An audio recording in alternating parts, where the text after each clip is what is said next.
నమస్కారం, welcome to NSN news. నేను మీ బాలు సిన్నేని. రాష్ట్ర సంస్కృతి సాంప్రదాయాలను ప్రతిబింబించేలా ఆషాఢ బోనాల ఉత్సవాలు నిర్వహించాలని మంత్రి కొండా సురేఖ దేవాదాయ శాఖ అధికారులకు సూచించారు. వచ్చే నెలలో నిర్వహించే బోనాల పండుగకు సీఎం రేవంత్ రెడ్డి 20 కోట్లు మంజూరు చేశారని మంత్రి తెలిపారు. బోనాలను ఘనంగా నిర్వహించేందుకు ముఖ్యమంత్రి ఆధ్వర్యంలో రాష్ట్ర స్థాయి ఉత్సవ కమిటీని ఏర్పాటు చేసినట్లు తెలిపారు. ఆషాఢ బోనాల ఉత్సవాలు తెలంగాణ సంస్కృతి సాంప్రదాయాలను ప్రతిబింబించేలా నిర్వహించాలని మంత్రి సురేఖ అధికారులను సూచించారు. హైదరాబాద్, సికింద్రాబాద్, రంగారెడ్డి, మేడ్చల్, మల్కాజ్గిరిలోని ప్రధాన దేవాలయాలతో పాటు ఇతర దేవాలయాల్లో బోనాల నిర్వహణకు సీఎం రేవంత్ రెడ్డి 20 కోట్లు మంజూరు చేశారని చెప్పారు. ముఖ్యమంత్రి ఆధ్వర్యంలో రాష్ట్ర స్థాయి ఉత్సవ కమిటీని ఏర్పాటు చేశామన్నారు. బోనాల ఉత్సవాలు ప్రారంభం కానున్న నేపథ్యంలో జీహెచ్ఎంసీ పరిధిలోని దేవాదాయ శాఖ కమిషనర్లతో మంత్రి సురేఖ సెక్రటేరియట్లోని తన కార్యాలయంలో సమీక్ష నిర్వహించారు. బోనాల ఉత్సవ ఏర్పాట్లు, బడ్జెట్ కేటాయింపు పలు అంశాలపై మంత్రి సురేఖ అధికారులతో చర్చించారు. దేవాలయాల అలంకరణ, పట్టు వస్త్రాల కొనుగోలు, బోనాల సమాచార పుస్తక ముద్రణ, అంబారి నిమిత్తం ఏనుగు సేవల వినియోగంతో పాటు విద్యుత్, సాంస్కృతిక, సమాచార, ప్రజా సంబంధాల శాఖ ప్రచారం వంటి ఖర్చుల కోసం ఈ మొత్తాన్ని వినియోగించనున్నట్లు తెలుస్తోంది.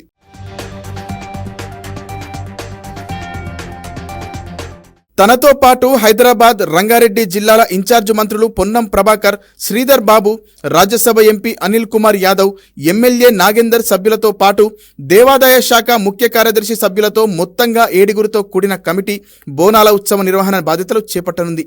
తెలంగాణ ప్రభుత్వ ప్రతిష్టను చాటేలా బోనాలు నిర్వహించాలని ఈ సందర్భంగా మంత్రి సురేఖ అధికారులకు సూచించారు. భోగినీల బోనాల సమర్పణ సమయంలో ఎదుర్కొంటున్న విషయాన్ని ప్రస్తావిస్తూ వారికి ప్రత్యేక క్యూలైన్లు ఏర్పాటు చేయాలని అధికారులను ఆదేశించారు. పిల్లలు, వృద్ధుల విషయంలో జాగ్రత్త వహించాలన్నారు. బోనాల ఉత్సవాలను ప్రదర్శించేలా హోర్డింగులు, ఇతర ప్రచార కార్యక్రమాలు నిర్వహించాలని తెలిపారు. బోనాల ఉత్సవాలు ఎప్పటికప్పుడు ప్రభుత్వ ప్రసార మాధ్యమమైన డీడీ యాదగిరి ఛానల్లో లైవ్ ప్రసారాలు సాగేటట్టు చర్యలు చేపట్టాలని అధికారులకు సూచించారు. ఢిల్లీ కేంద్రంగా తెలంగాణ భవన్లో తెలంగాణ ఖ్యాతి ముడించేలా ఉత్సవాలు నిర్వహించాలని అధికారులను ఆదేశించారు. ఈ పనుల నిమిత్తం అవసరమయ్యే నిధుల కేటాయింపుపై మంత్రి అధికారుల నుంచి వివరణ తీసుకున్నారు. కాంగ్రెస్ ప్రజాప్రభుత్వం ప్రజలే కేంద్రంగా ఈ ఏడాది బోనాలు నిర్వహిస్తుందని మంత్రి సురేఖ స్పష్టం చేశారు.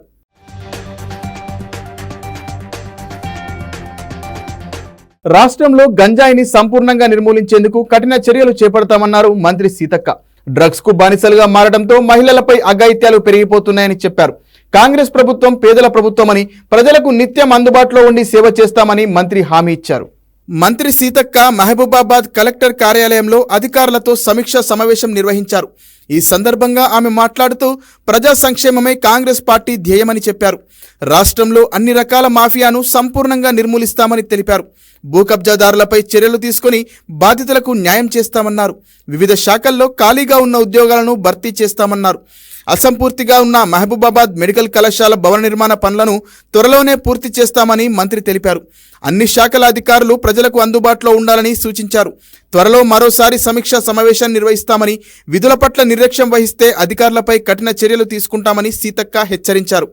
గ్రూప్స్ అభ్యర్థులు నిరుద్యోగుల ఆశలు అడియాసలు చేసేలా మంత్రివర్గ సమావేశాన్ని నిర్వహించి ఊసులు మనిపించారని మాజీ మంత్రి BRS MLA Harish Rao ఆక్షేపించారు.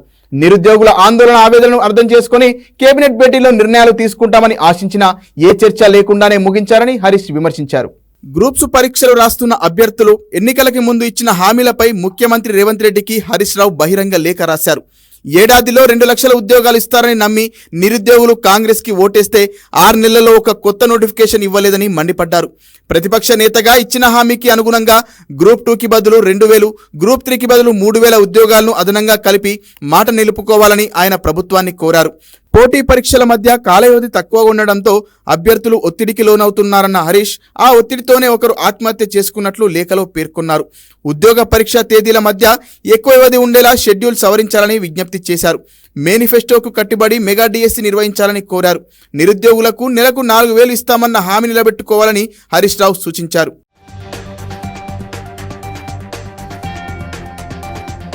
Congress, BJP ప్రభుత్వాలు రాష్ట్ర ప్రజల హక్కులు, ఆస్తులు, వనరులను తాకట్టు పెట్టడంలో తోడుదొంగల్లా వ్యవహరిస్తున్నాయని బీఆర్ఎస్ కార్యనిర్వాహక అధ్యక్షుడు కేటీఆర్ ధ్వజమెత్తారు. రేవంత్ రెడ్డి సీఎం అయ్యాక కాంగ్రెస్, బీజేపీలు కలిసి రాష్ట్ర ప్రయోజనాలను తాకట్టు పెడుతున్నాయని ఆరోపించారు. సింగరేణి సంస్థను ప్రైవేటు పరం చేసేందుకు కుట్రపూరితంగా కాంగ్రెస్ బీజేపీతో కుమ్మక్కైందని ఆయన ఎక్స్ వేదికగా విమర్శనాత్మకమైన అస్త్రాలు సంధించారు. రాష్ట్ర ప్రజల హక్కులు, ఆస్తులు, వనరులను తాకట్టు పెట్టేందుకు తోడు దొంగల్లా కలిసి బీజేపీ, కాంగ్రెస్లు వ్యవహరిస్తున్నాయని కేటీఆర్ ఆరోపించారు. ఇప్పటికే సింగరేణి సంస్థను ప్రైవేటుపరం చేసేందుకు కుట్రపూరితంగా కాంగ్రెస్ బీజేపీలు ఏకమయ్యాయని ఆయన ఎక్స్లో ట్వీట్ చేశారు. నదీ జలాల వాటాను వదులుకొని రాష్ట్రానికి అన్యాయం చేసిన కాంగ్రెస్ తాజాగా గనుల వేలంలో పాల్గొన్న రేవంత్ రెడ్డి, డిప్యూటీ సీఎం బట్టి విక్రమార్క, కేంద్ర మంత్రి కిషన్ రెడ్డిలను తెలంగాణ చరిత్ర క్షమించదన్నారు. కాంగ్రెస్ తెలంగాణ ప్రజల ఆకాంక్షలను వినకుండా వాటిని క్రూరంగా అణిచి వేలాది మందిని చంపిన కాంగ్రెస్ పార్టీ అని విమర్శించారు. రాష్ట్రంలోని బొగ్గు గనుల అమ్మకాన్ని బీఆర్ఎస్ ప్రభుత్వం కేసీఆర్ వ్యతిరేకించినందువల్లే గతంలో ఎప్పుడూ వేలంలో పాల్గొనలేదని స్పష్టం చేశారు. కానీ ఇప్పుడు కాంగ్రెస్ పార్టీ నిస్సిగ్గుగా వేలంలో పాల్గొందని ధ్వజమెత్తారు. రాష్ట్రానికి జాతీయ పార్టీలు చేస్తున్న ద్రోహానికి ప్రజలు సరైన సమయంలో గుణపాఠం చెబుతారని కేటీఆర్ పేర్కొన్నారు.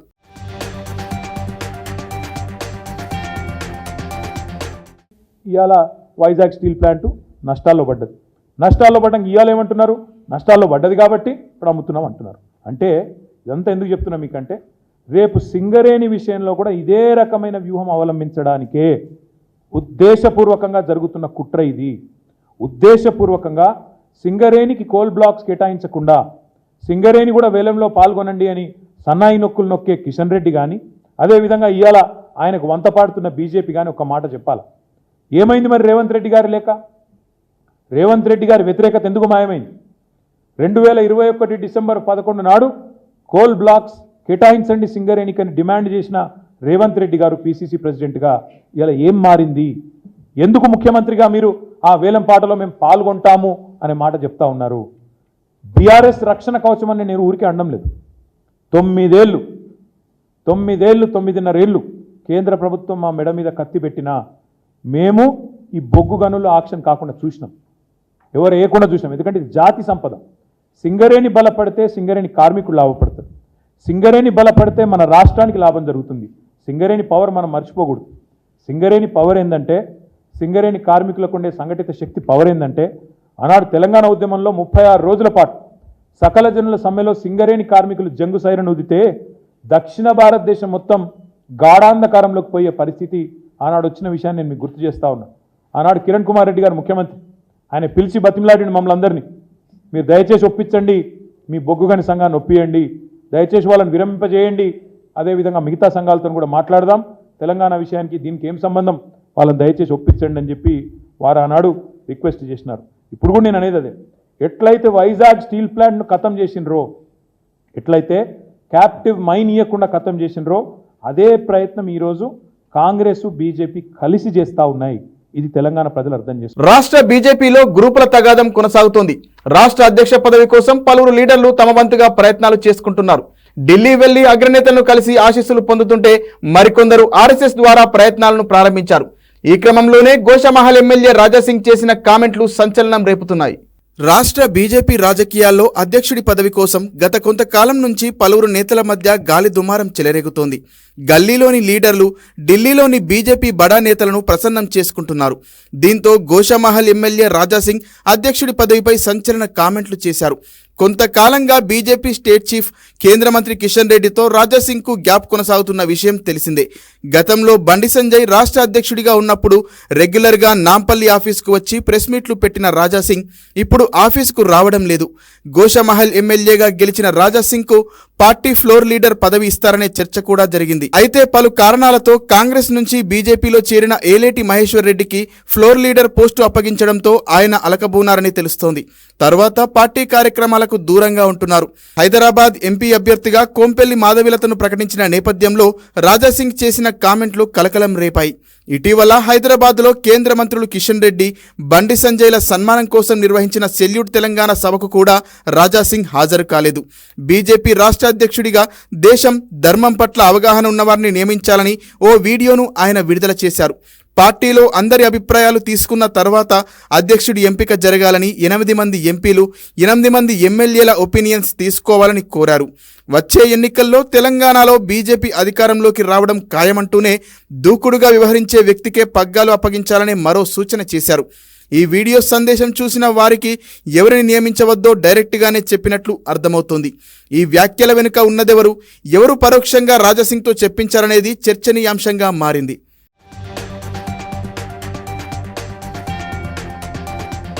బీజేపీ రాష్ట్ర అధ్యక్ష పదవి రేసులో 5 నేతలున్నారు.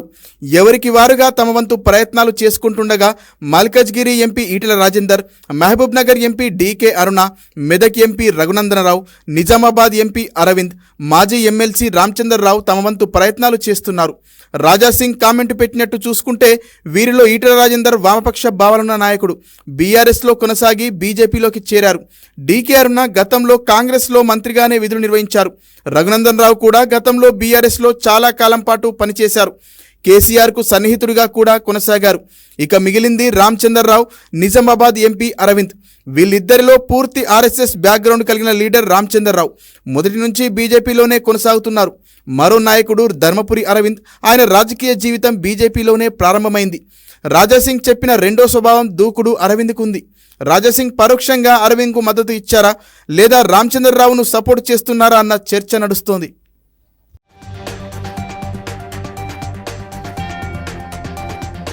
నీట్ పరీక్షలో తప్పిదాలతో కొంత ఇబ్బందికర పరిస్థితి కలిగిందని నిజామాబాద్ ఎంపీ ధర్మపురి అరవింద్ తెలిపారు. ఎన్నికలు ఉండటంతో కాస్త తప్పిదం జరిగిందని మోదీ ప్రభుత్వం గుర్తించి విచారణ చేస్తుందని వివరించారు. జగిత్యాల జిల్లా కోరుట్లలో బీజేపీ ముఖ్య కార్యకర్తల భేటీకి హాజరైన ఆయన బీఆర్ఎస్ ఎమ్మెల్యేలను ముఖ్యమంత్రి రేవంత్ రెడ్డి కాంగ్రెస్ లోకి చేర్చుకోవడంతో బీజేపీ బలంగా పుంజుకునే అవకాశం ఉందని చెప్పారు. రానున్న స్థానిక సంస్థల ఎన్నికల్లో బీజేపీని మరింత బలోపేతం చేస్తామని అరవింద్ తెలిపారు.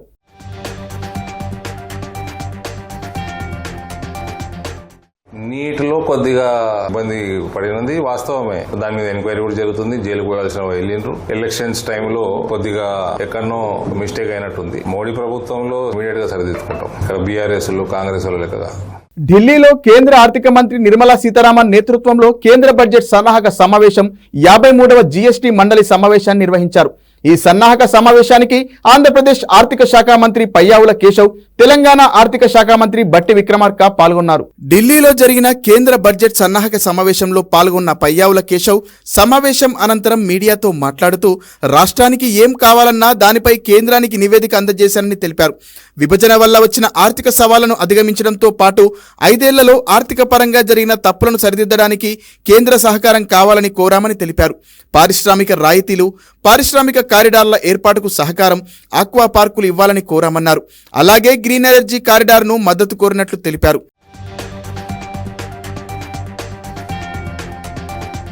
పయ్యావుల తర్వాత బట్టి విక్రమార్క మాట్లాడుతూ దేశానికి తెలంగాణకు ఉపయోగకరమైన సలహాలు సూచనలు చేశామని అన్నారు. కొత్త పథకాలు ప్రవేశపెట్టాలని కోరినట్లు తెలిపారు. ఆదాయ అసమానతలు దేశంలో పెరుగుతున్నాయని వాటిని తగ్గించేలా కేంద్ర బడ్జెట్ ఉండాలని సూచించినట్లు తెలిపారు. విభజన చట్టం ప్రకారం వెనుకబడిన జిల్లాలకు 2,250 కోట్ల రూపాయల పెండింగ్ నిధులున్నాయని అన్నారు. రాష్ట్ర అభివృద్ధికి సహకారం అందించాలని కోరామని తెలిపారు.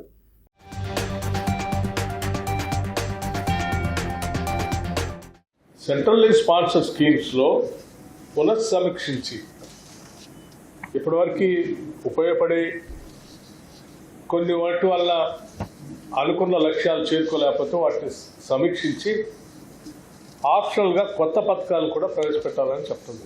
ఆర్థిక సంఘాల సిఫార్సుల ప్రకారం పన్ను విభజనలో వారి వాటా రాష్ట్రాలకు తగ్గింది. సో దీన్ని సర్ఛార్జీల్ని, సెస్ లాంటి వాటిని 10% కంటే మించకుండా ఉండేటట్టుగా చూడవలసిందిగా కూడా విజ్ఞప్తి చేయడం జరిగింది. 18% ఫెర్టిలైజర్ నుంచి 5%కి తగ్గించమని కోరటం జరిగింది. దాని మీద వారు గ్రూప్ ఆఫ్ మినిస్టర్స్కి దీన్ని రిఫర్ చేయడం కూడా జరిగింది. ప్రభుత్వం చేపడుతున్నటువంటి ఇంటిగ్రేటెడ్ రెసిడెన్షియల్ స్కూల్స్, వాటికి పక్కా భవనాలు పెద్ద ఎత్తున నిర్మించాలని కూడా ఆలోచన చేసి ముందుకు పోతా ఉంది. దీనిపైన ఈ కట్టే భవనాలకు సంబంధించి GST 18% ఉంది. దాన్ని తొలగించడం తగ్గించడం చేస్తే బాగుంటుందని వారికి ప్రత్యేకంగా కోరారు. ఆలమూరు రంగారెడ్డి ప్రాజెక్టు జాతీయ హోదా కల్పించాలి. కేంద్ర ప్రభుత్వం మూసీ రివర్ డెవలప్మెంట్ కోసం అధిక నిధులు కేటాయించాలి. రీజనల్ రింగ్ రోడ్ పూర్తి చేసిన నిధులు కేటాయించి కేంద్ర ప్రభుత్వం సహకరించాలి. తెలంగాణ రాష్ట్రంలో మరిన్ని నవోదయ పాఠశాలలు కేటాయించాలి. ప్రధాని సూర్యగారు విద్యుత్ సబ్సిడీ ముక్తి బిజిలీ యోజన పథకం కింద తెలంగాణ రాష్ట్రం సబ్సిడీ నిధులు రూటింగ్ చేయడానికి కేంద్రం సహకరించాలి. రాష్ట్ర ప్రభుత్వం పెట్టుబడి భారాన్ని తగ్గించుకునే చర్యలు తీసుకోవాలి. ఇవే కాకుండా ఇతర ప్రాజెక్టులు కేంద్ర సహకారం కోరుతూ ఆర్థిక మంత్రి దృష్టికి తీసుకుని వెళ్ళాం. రాష్ట్రంలో ఎకో టూరిజం అభివృద్ధి కోసం కాంగ్రెస్ సర్కార్ కమిటీ వేసింది. ఈ కమిటీ చైర్మన్ గా మంత్రి కొండా సురేఖ మరో 16 మంది అధికారులను సభ్యులుగా నియమిస్తూ సర్కార్ జీవో విడుదల చేసింది. ఎకో టూరిజం అభివృద్ధి కోసం కమిటీ 3 సమావేశాల్లో ఆయా టూరిజం స్పాట్స్ ను గుర్తించాలని సూచించింది. ప్రత్యేకమైన ప్రాంతాలను గుర్తించి ప్రభుత్వానికి నివేదిక ఇవ్వాలని కమిటీకి ఆదేశాలు జారీ చేసింది. తెలంగాణ వ్యాప్తంగా ఏటా టూరిజం అభివృద్ధికి రాష్ట్ర ప్రభుత్వం సమర్థవంతమైన కార్యాచరణ ప్రణాళికను రూపొందిస్తున్నారు అటవీ పర్యావరణ శాఖ మంత్రి కొండా సురేఖ. పర్యావరణానికి వన్యప్రాణులకు ఏమాత్రం హాని కలగకుండా ఎకో టూరిజం పాలసీని అభివృద్ధి చేస్తామన్నారు. సచివాలయంలోని అటవీ మంత్రిత్వ శాఖ కార్యాలయంలోని కాన్ఫరెన్స్ హాల్లో eco tourism consultative committee chairman మంత్రి కొండా సురేఖ ఆధ్వర్యంలో సమావేశాన్ని నిర్వహించారు. ఈ సందర్భంగా మంత్రి మాట్లాడుతూ ఎకో టూరిజం అభివృద్ధి కార్యక్రమాల ద్వారా తెలంగాణ రాష్ట్రాన్ని సరికొత్తగా ఆవిష్కరించనున్నారు. రాష్ట్రంలోని 12 సర్క్యూట్లలో 40 ఎకో టూరిజం స్పాట్లను గుర్తించినట్లు తెలిపారు. అడ్వెంచర్, రిక్రియేషన్, ఆధ్యాత్మిక, వారసత్వ, సినీ, wedding, nature and wild life, heritage and culture తదితర అంశాల ఆధారంగా మరిన్ని ప్రాంతాలను గుర్తించి వాటిని ఎకో టూరిజం స్పాట్లుగా అభివృద్ధి చేసే దిశగా చర్యలు చేపట్టాలని ఆదేశించారు.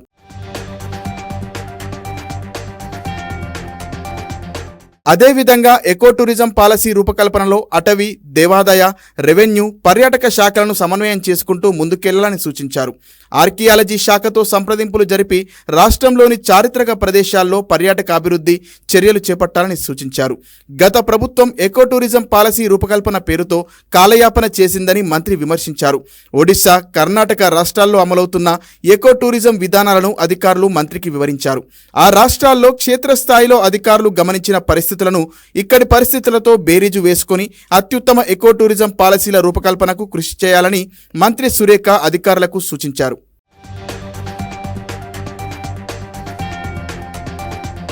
ఆంధ్రప్రదేశ్ రాష్ట్రంలో కూటమి ప్రభుత్వం కొలువుదీరడంతో రాష్ట్ర పాలనపై టీడీపీ అధినేత సీఎం చంద్రబాబు ఫోకస్ పెట్టారు. ఈ నేపథ్యంలోనే రాష్ట్ర వ్యాప్తంగా జిల్లా కలెక్టర్లను బదిలీ చేస్తూ ప్రభుత్వం ఉత్తర్వులు జారీ చేసింది. వైసీపీ ప్రభుత్వంలో కీలక జిల్లాల్లో పోస్టింగులు పొందిన అధికారులకు స్థానచలనం కలిగింది. ఏపీ వ్యాప్తంగా భారీగా ఐఏఎస్ అధికారులను ప్రభుత్వం బదిలీ చేసింది. మొత్తంగా 26 జిల్లాలకు గాను 13 జిల్లాల కలెక్టర్లను బదిలీ చేశారు. సాధారణ పరిపాలన శాఖకు రిపోర్టు చేయాలని 7 జిల్లాల కలెక్టర్లకు ఆదేశాలు జారీ చేశారు. వైసీపీతో అంటకాగినట్లు ఆరోపణలు ఎదుర్కొన్న కొందరు కలెక్టర్లకు జీఏడీకి రిపోర్టు చేయాల్సిందిగా ప్రభుత్వం ఆదేశాలు జారీ చేసింది.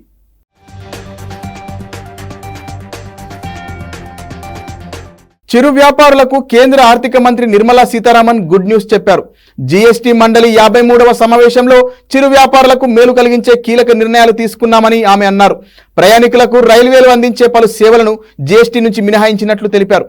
ఆగస్టు చివరి వారం మళ్లీ సమావేశం కావాలని నిర్ణయించినట్లు మంత్రి నిర్మలా సీతారామన్ పేర్కొన్నారు. చిరు వ్యాపారుల కోసం జీఎస్టీ కౌన్సిల్లో మంత్రి కీలక నిర్ణయాలు తీసుకున్నారు. ఈ సందర్భంగా మంత్రి విద్యా సంస్థలకు చెందిన వసతి గృహాల్లో కాకుండా బయట ఉంటున్న వాళ్లకు నెలకు 20,000 వరకు జీఎస్టీ నుంచి మినహాయింపు ఇవ్వాలని జీఎస్టీ మండలి సిఫార్సు చేసినట్లు తెలిపారు. అన్ని రకాల సోలార్ కుక్కర్లపై 12% జీఎస్టీ, స్టీల్, ఇనుము, అల్యూమినియంతో తయారు చేసే పాల క్యాన్లపై 12% జీఎస్టీని నిర్ణయించినట్లు తెలిపారు. కూరగాయలు, పండ్లు, కాటన్ బాక్సులపై జీఎస్టీ 12%, స్ప్రింక్లర్లపై జీఎస్టీ 12%కి తగ్గించినట్లు కేంద్ర ఆర్థిక మంత్రి చెప్పారు.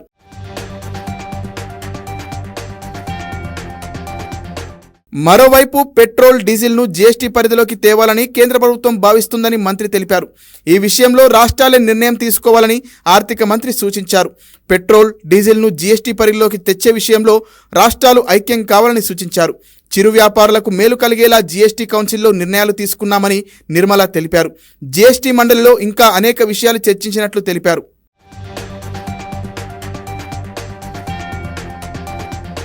ఏపీలోని పలు జిల్లాల్లో డయేరియా కలకలం సృష్టిస్తోంది. ఎన్టీఆర్ జిల్లా జగ్గయ్యపేట ప్రజలను కలవరపెడుతోంది.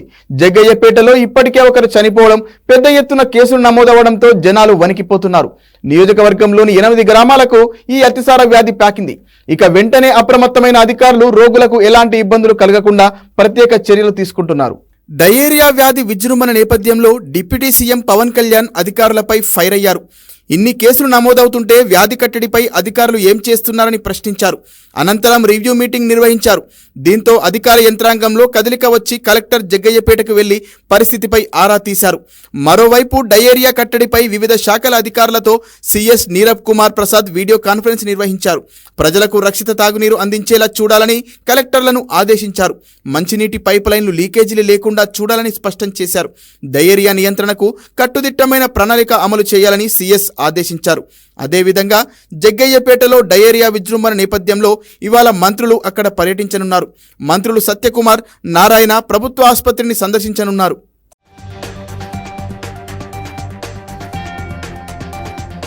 విజయనగరం జిల్లా గణపతినగరం మండలం బంగారమ్మపేటలో 16వ తేదీ జరిగిన హత్య కేసును పోలీసులు ఛేదించారు.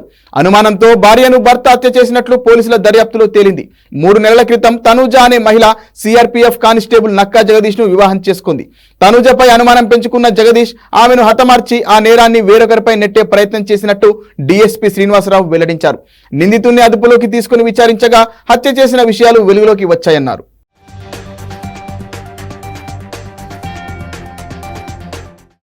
బంగారమ్మపేట విలేజ్ లో 16వ తేదీ నైట్ అండి ఒక డైల్ 100 కాల్ ఒకటి వచ్చింది. ఒక అమ్మాయి చనిపోయింది.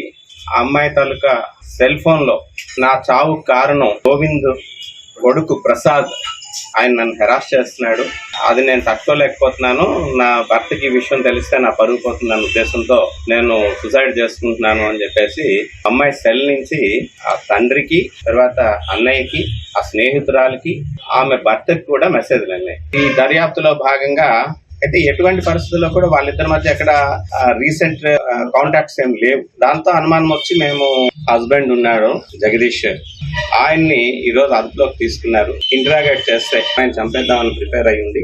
నైలాన్ తాడుతోటి గ్లౌజెస్ వేసుకొని పక్కని మెడకి బిగించి పైకెత్తేసరికి వెంటనే అమ్మాయి అన్ఎక్స్పెక్టెడ్ గా ఉంటూ స్పాట్ లో చనిపోయింది. తిరుమల శ్రీవారి ప్రత్యేక ప్రవేశ దర్శనం లడ్డూ ధరలను సవరించినట్లు పలు సామాజిక మాధ్యమాల్లో వస్తున్న తప్పుడు సమాచారంపై టీడీపీ క్లారిటీ ఇచ్చింది. పలు సామాజిక మాధ్యమాలలో ధరల్లో మార్పులు చేసినట్లు వస్తున్న వార్తలు అవాస్తవమని, శ్రీవారి ప్రత్యేక ప్రవేశ దర్శనం 300, లడ్డూ ప్రసాదం 50 రూపాయల ధరాల్లో ఎటువంటి మార్పు లేదని టీటీడీ స్పష్టం చేసింది. తప్పుడు ప్రచారం నమ్మొద్దని టీటీడీ ఓ ప్రకటనలో తెలిపింది. తిరుమల శ్రీవారి లడ్డు ప్రత్యేక దర్శనాల ధరలు పెరిగాయని, సోషల్ మీడియాలో వస్తున్న తప్పుడు ప్రచారాలను నమ్మవద్దని టీటీడీ సూచించింది. వాట్సాప్ గ్రూపులలో తిరుమల దర్శనానికి సంబంధించి అధిక ధరలకు ప్రత్యేక ప్రవేశ దర్శనం టికెట్లు పొందవచ్చునన్న సమాచారం సర్క్యులేట్ అవుతుండడం తమ దృష్టికి వచ్చిందన్నారు. శ్రీవారి ప్రత్యేక ప్రవేశ దర్శనానికి సంబంధించి టీటీడీ వెబ్సైట్ ద్వారానే కాకుండా వివిధ రాష్ట్రాలకు సంబంధించిన టూరిజం విభాగాలకు కొంత టికెట్ల కేటాయింపు జరిగినట్లు టీటీడీ తెలిపింది. భక్తులు ఎవరైనా సంబంధిత టూరిజం ద్వారా ఈ టికెట్లను పొందే సౌకర్యం ఉందని వివరించింది. టూరిజం ద్వారా రావాలి అనుకునే భక్తులు దళారీల ద్వారా కాకుండా నేరుగా రాష్ట్ర టూరిజం వెబ్సైట్ ద్వారా కూడా దర్శనం ప్యాకేజీ టికెట్స్ పొందే అవకాశం ఉందని స్పష్టం చేసింది.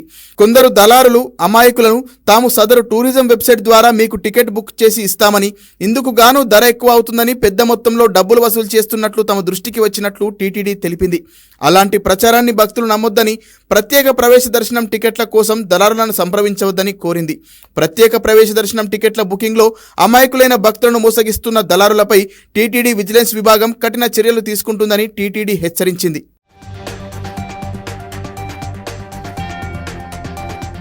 ప్రభాస్ కల్కి సినిమా కోసం ప్రేక్షకులు, అభిమానులు ఆతృతగా ఎదురుచూస్తున్నారు. ఇప్పటికే కల్కి నుంచి రిలీజ్ చేసిన 2 ట్రైలర్స్ తో, సాంగ్ తో సినిమాపై భారీ అంచనాలు నెలకొన్నాయి. హాలీవుడ్ రేంజ్ లో ఈ సినిమా విజువల్స్ ఉన్నాయి. సినిమాలో చాలా మంది స్టార్స్ నటించారు. భారీ బడ్జెట్ తో స్టార్ నటినటులతో తెరకెక్కిన కల్కి 2898 AD సినిమా జూన్ 27న రిలీజ్ కానుంది. ఇలాంటి భారీ బడ్జెట్ సినిమాలు వచ్చినప్పుడు టికెట్ ధరలు అమాంతం పెరగడం సహజం. మూవీ యూనిట్ 2 తెలుగు రాష్ట్రాల ప్రభుత్వాలకు ఇప్పటికే కల్కి టికెట్ రేట్ల పెంపు కోసం ప్రతిపాదనలు పంపగా తెలంగాణ ప్రభుత్వం టికెట్ రేట్లు పెంచుతూ బెనిఫిట్ షోలకు అనుమతులిస్తూ పర్మిషన్ ఇచ్చింది. ఏపీ ప్రభుత్వం ఇంకా దీనిపై ఎలాంటి ప్రకటన చేయలేదు.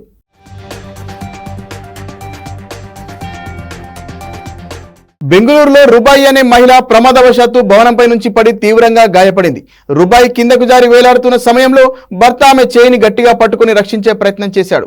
డీజే హల్లి ఠాణా పరిధిలో జరిగిన ఈ ఘటన దృశ్యాలను స్థానికులు కెమెరాల్లో చిత్రీకరించారు. ప్రమాదానికి ముందు రుబాయ్ భర్తతో కలిసి 2వ అంతస్తుపై ఉంది.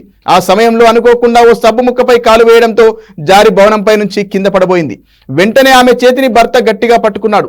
కొంతసేపు అలా వేలాడిన తర్వాత భర్త పట్టు సడలంతో ఆమె కింద పడింది. కింద ఉన్న జనం ఆమెను వస్త్రాన్ని పరిచి రక్షించాలనుకున్నా ఆమెకు తీవ్ర గాయాలయ్యాయి. వెంటనే ఆమెను ఆటోలో ఆసుపత్రికి తరలించారు.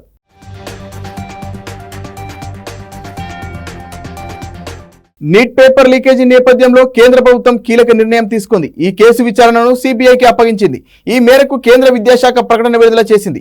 నీట్ ఎగ్జామ్లో అక్రమాలు అవకతవకలు జరిగినట్లు ఆరోపణలు వచ్చినందున దీనిపై సమగ్ర విచారణ చేపట్టేందుకు కేసును సిబిఐకి అప్పగిస్తున్నామని అందులో పేర్కొంది. మరోవైపు దేశవ్యాప్తంగా నేడు జరగాల్సిన నీట్ పీజీ పరీక్షను కేంద్రం ఆరోగ్య శాఖ వాయిదా వేసింది. నీట్ యూజీ ఎగ్జామ్లో అక్రమాలు జరిగాయంటూ ఆరోపణలు వస్తున్న నేపథ్యంలో ముందు జాగ్రత్తగా నీట్ పీజీ పరీక్షను వాయిదా వేస్తున్నట్లు పేర్కొంది. ఎగ్జామ్ తేదీలను త్వరలోనే ప్రకటిస్తామని తెలిపింది.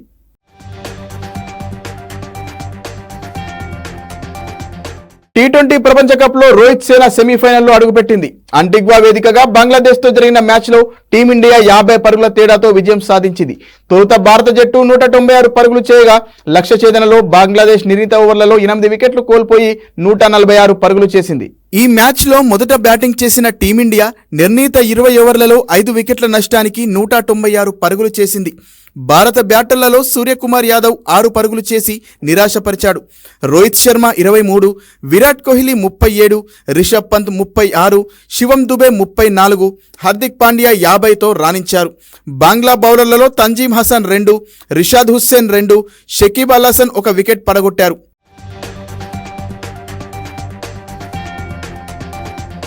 నూట 97 పరుగుల భారీ ఛేదనలో బంగ్లాదేశ్ ఏ దశలోనూ విజయం దిశగా సాగలేదు. మంచి భాగస్వాములు నెలకొల్పినా వేగంగా ఆడలేకపోయారు.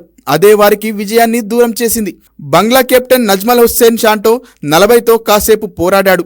భారత బౌలర్లలో కుల్దీప్ యాదవ్ 3 వికెట్లు పడగొట్టగా హర్షదీప్ బుమ్రా 2 వికెట్లు తీసుకున్నారు. బుమ్రాను ఎదుర్కోవడానికి బంగ్లా బ్యాటర్ల దగ్గర సమాధానమే లేకపోయింది. వికెట్ కాపాడుకుంటే చాలు అన్నట్లుగా బ్యాటింగ్ చేశారు.